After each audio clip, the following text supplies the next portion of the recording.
Dans un contexte de crise de la dette, de chômage record et de confiance en berne, c'est un miracle que certains veuillent rejoindre l'Union européenne.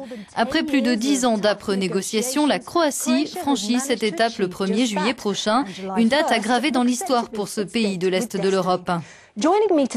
Avec nous pour en parler et pour répondre à vos questions, un homme qui a participé aux pourparlers d'adhésion, l'ambassadeur de Croatie en Belgique et au Luxembourg, Mario Nobilo.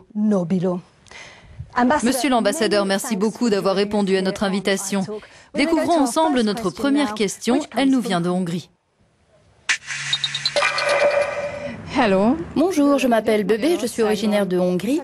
À votre avis, pourquoi l'adhésion à l'Union est-elle une bonne chose pour les Croates? Excellente question, parce que l'Europe n'est pas des plus attractives en ce moment. Eh bien, pour nous, la Croatie n'a pas d'autre choix que de rejoindre l'Union. Historiquement, nous faisons partie de l'Europe. Et puis, notre pays sort d'une période de conflit et le projet européen est aussi un projet de coopération pacifique. Donc, il y a également un message derrière cette adhésion, la stabilité de la région. C'est dans cette optique que la Croatie devient membre. Elle a une mission particulière vis-à-vis de la région.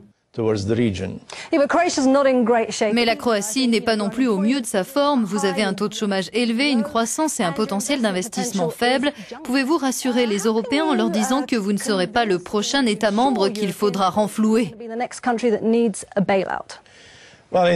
Effectivement, mais la plus grande partie de l'Europe subit la crise, la récession. Et puis la Croatie sort d'une période de conflit. Nous avons dépensé des milliards d'euros pour reconstruire notre pays après la guerre. Il y a aussi des négociations coûteuses en vue de rejoindre l'Union. Les adaptations qui ont été nécessaires ont coûté beaucoup à notre économie.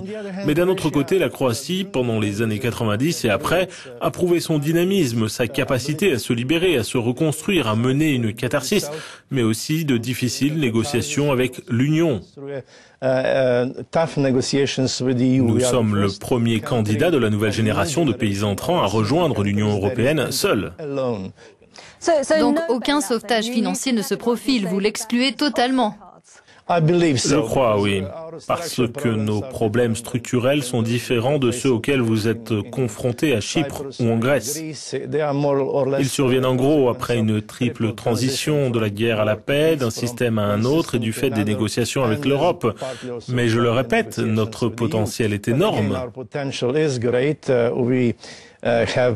Donc je ne pense pas que la Croatie représentera un problème de plus pour l'Union en matière de finances ou dans tout autre domaine. Au contraire. Et quand passerez-vous à l'euro? Eh bien, cela dépendra beaucoup des capacités de la Croatie et ce sera sa décision. Le moment pour adopter l'euro est bien sûr crucial. Cela prendra probablement un certain temps. Mais de ce point de vue également, nous sommes pour l'euro. Nous rejoindrons un jour la zone euro. Nous pensons que cette crise est temporaire, qu'elle va passer. Et puis notre prochain objectif, c'est de faire partie de l'espace Schengen dans quelques années. Ok, passons à une autre question. Elle nous est envoyée de Croatie. La voici. Pourquoi est-ce qu'un suivi post-adhésion assumé par les dirigeants croates dans le but d'inscrire les réformes dans la durée est-il considéré comme une insulte à la nation? On devrait au contraire le voir comme un élément constitutif de la Croatie en tant que membre de l'Union qui s'engage et agit pour promouvoir l'état de droit. Donc le suivi post-adhésion, c'est normal de le faire car l'Europe a déjà de nombreux problèmes. Considérez-vous que ce suivi est une insulte? Eh bien, la Croatie est le premier pays d'une génération de nouveaux entrants à être passé par des négociations dures, très difficiles, très exigeantes. Et donc nous devons prouver notre capacité à rejoindre une communauté d'un point de vue juridique, mais aussi montrer que tout fonctionne vraiment. Donc ce mécanisme a pour but d'éviter le suivi post-adhésion parce que l'Union s'est aussi rendu compte que ce suivi qui a été mené en Roumanie et en Bulgarie n'a pas vraiment eu les résultats attendus.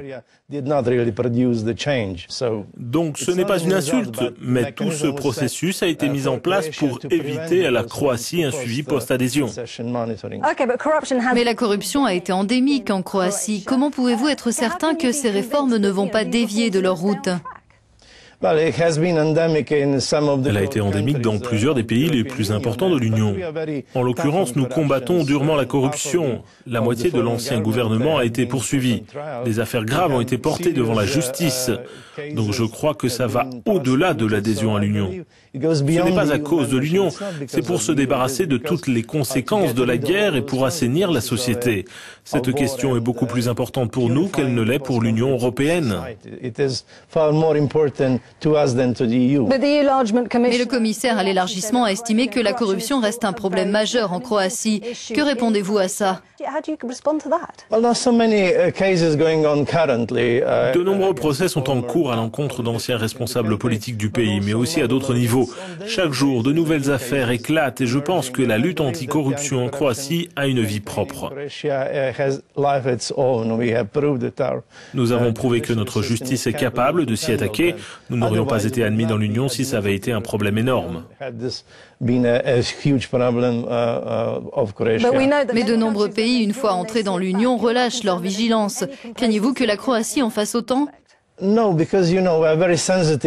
parce que vous savez, ce sont des sujets sensibles. Les conséquences de la guerre et ceux qui se sont enrichis pendant le conflit, c'est le problème politique central du pays. Donc je pense que ça va au-delà. Ça n'a pas grand-chose à voir avec l'adhésion à l'Union. C'est très sérieux et ça marque les esprits dans mon pays. Notre dernière question à présent.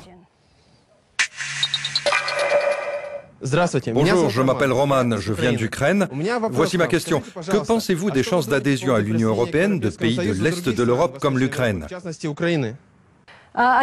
ne sais pas si vous vous sentez assez légitime pour parler de l'adhésion de l'Ukraine, mais que pensez-vous des perspectives d'élargissement en général? L'Union doit-elle appuyer sur pause et faire le point, ou au contraire continuer dans cette voie?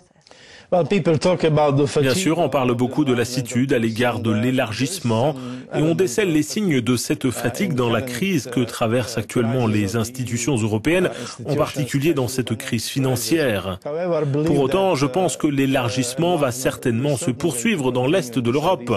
On ne devrait pas laisser cette zone grise tenter sa chance pendant des décennies, même s'il faudra probablement beaucoup de temps à ces pays pour rejoindre l'Union.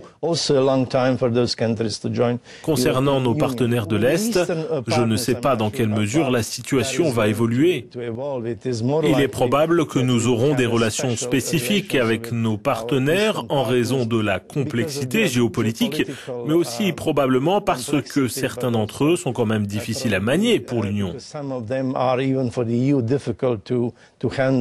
Et les autres pays des Balkans? Je pense qu'ils ont encore de bonnes chances. Les uns pourraient rapidement adhérer, les autres pourraient mettre plus de temps. Lesquels mettront plus de temps?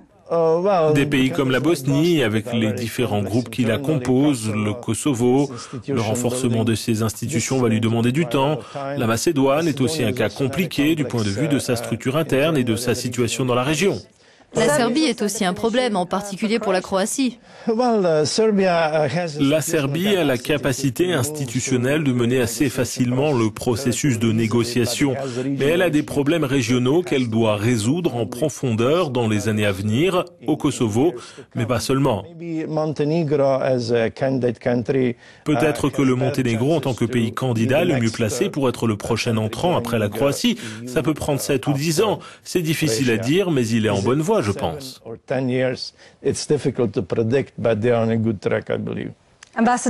Monsieur l'ambassadeur, merci beaucoup. Vous trouverez sur notre site internet le nom de notre prochain invité dans iTalk. N'hésitez pas à nous faire parvenir vos questions. Nous étions dans les studios du Parlement européen à Bruxelles. Merci de nous avoir suivis.